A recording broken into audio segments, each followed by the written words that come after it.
Hey y'all, welcome back to Sasser House. My name is Chris, and in this video today, we're going to be doing a 24-hour furniture flipping challenge.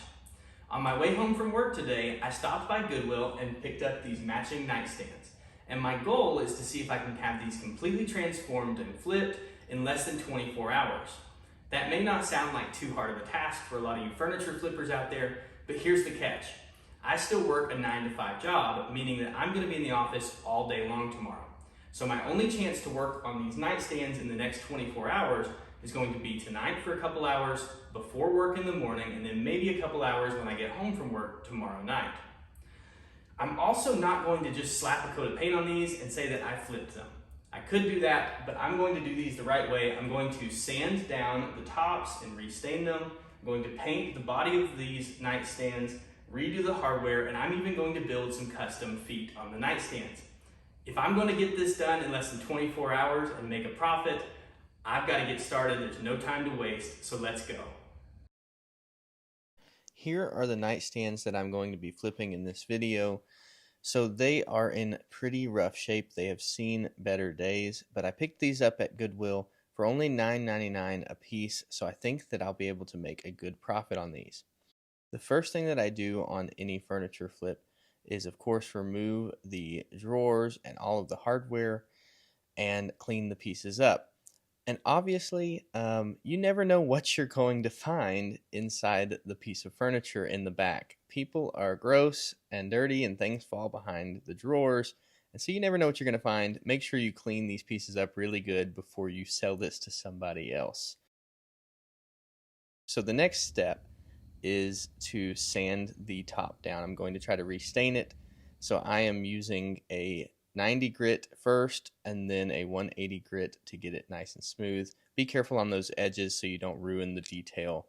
But I'm not going to show all of this. You know how to sand. Next step after sanding it all down is just using this all-purpose wood cleaner and giving the piece a nice clean down on the outside and again that inside. Make sure you get all of that dust and everything so your paint and your primer will adhere correctly to the pieces. So this piece, or these nightstands, had these decorative hardware pieces, and so I didn't want to just paint over these. I wanted these to match the handles, and so I went ahead and just took these off. They were attached by these tiny little nails, and so I used a flathead screwdriver, my needle nose pliers, and sometimes a hammer, and just kind of worked those things off of each piece. They had 4 of them on the front of each nightstand.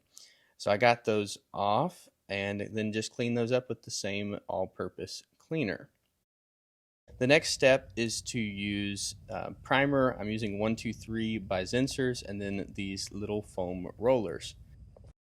Basically in the priming process, I just use a brush to brush all of the details, and then I take that it's actually a 4-inch foam roller, I believe, and roll all of those flat surfaces. I really prefer to use a foam roller and doing pieces this way over paint spraying. I think I still get a really good professional smooth finish, but I think it's actually less work because you don't have all that prep time and you don't need a place to spray. So I prefer using the foam roller. After getting the pieces primed, it's time to stain that top. I'm going with a dark walnut. And I basically just use a old throwaway rag and I wipe the stain on. The tops of these I don't think are actually solid wood. They're like a veneer and they didn't quite take stain like I wanted them to, but I still think that it looks good enough. Then the next step is to paint. Always go for that clearance paint, only $9. I'm using the color Elephant Gray and again just that foam roller. This paint is only $9 for the gallon, but I only used like maybe a quarter of this paint. And so it's very, very cheap and affordable. Also, I'm going to go ahead and mention that rolling cart. That will save your back in the long run. Love using that in the shop to paint. Now we've got to build those custom modern feet. This is only a $3.88 upgrade to any piece of furniture, and it absolutely helps modernize and make a piece sell way quicker. It makes it so unique. So basically take a $3.88 2x4, rip it down in half, Then you're going to cut 4 of these boards in the length that goes across the front of your piece, and then 4 that go the length of the depth of your pieces. And so that'll make more sense when we are putting them all together. You'll see exactly what you need. I would tell you measurements, but this will vary based on your piece. So I've got all 4 of my sides cut, all 4 of my fronts cut, and then now it's time for the feet. So for my actual feet of this base, I measure one side down to 3 inches, and then the other side I make a tick mark down to 4 inches. Then I'm going to take my speed square and draw a line straight across where I'm going to cut it off, but then I also use the angled part and make a line in that angle to give it a nice tapered look, so it looks like that. But this is all preference. Do whatever you think is going to look good. I will say, just a safety tip, leave a board long so you can hold it like that. Keep from cutting your fingers off. It's just safer if you do at the end of a board and hold the long end of the board while you're making that cut. Then you're going to take your sideboard to the base and your long board and do Craig jig holes on both sides. The only pieces of this base you won't do that on is the actual feet themselves. So then you're going to take your long boards and screw them into 2 of the feet. I use this right angle clamp, which is a huge help to make sure that you're getting everything nice and tight and actually in a right angle. But it's definitely not necessary. I've done this many times without one of those clamps. So basically you're just going to use those Craig jig holes and screw all of the pieces together. Then I take it back outside and I am now sanding it again with 180 grit to make it nice and smooth in case somebody touches that base. Some of this wood is just, it's rough cut lumber, and so you want to make sure you sand down all the burrs. Sometimes it will have markings and ink on it, so make sure you sand it down really good. Then again, I'm going to stain this with dark walnut. I want this to match the top. I think that will be a really good accent piece. And so I'm taking that old rag. I am doing this upside down first to get the underneath.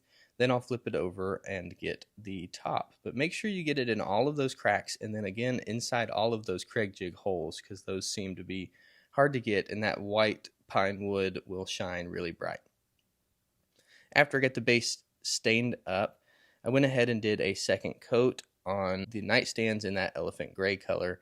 And I'm just going to brush it on because I can get a nice thick coat, but of course I would recommend using that paint roller again. For the next step, I'm using polyacrylic by Minwax in the clear matte finish, and I am just going to repeat the same painting step where I paint it on with my paintbrush. The good thing about polyacrylic, you don't have to worry about brush strokes. This is a self-leveling product, so you can use that foam roller as well, but you don't have to worry about all of those brush lines if you're not the best painter with a brush. So I did one coat on the body of these nightstands, and then I'm going to do several coats on the top and the base because stain just doesn't take it as well, and it also is better if you do multiple coats, sanding in between with 400 grit sandpaper. That will make it a nice smooth finish when you touch it. So do a couple coats on the top. The last step for this is to attach that modern base. I basically just lined up all of the edges and then used 2.5-inch construction screws and screwed it directly in to the bottom of the old base of the nightstand. And then this is the last step. So I added that decorative hardware back on with those tiny little brad nails. I decided on the decorative hardware and the handles of this piece. I originally was going to spray paint those like a gold color, but I really ended up liking that brass looking color against this elephant gray bluish color. So just so you guys remember what this project looked like when we first picked it up, before we flipped it, it had seen better days. Rough, it was losing its finish, it was gross all over, handles were falling off, drawers weren't working right, and I think you're going to really like the total transformation. All right, I am so stoked about how these nightstands turned out. It took me one extra afternoon after work one day to get these done, so I didn't quite get the challenge done like I wanted to, but I still think this qualifies as the 24-hour furniture flipping challenge because I added up all of my time on this entire flip and I had about 6 hours of labor in these nightstands, which when I break it down, if I sell these for $400, which is what I'm about to list them on the Facebook Marketplace for, then I ended up making a little over $60 an hour on these flips, which is a pretty good side hustle. So like I said, super stoked about this furniture flipping challenge that we did over the past day or so. I hope that this video has taught you guys something about furniture flipping or encouraged you to try something like this for something in your home. Again, thank you guys for watching Sasser House. I hope you liked this video. If you want to support our channel, make sure to hit that subscribe button and go ahead and like and comment on this video, and we will see you guys on the next one.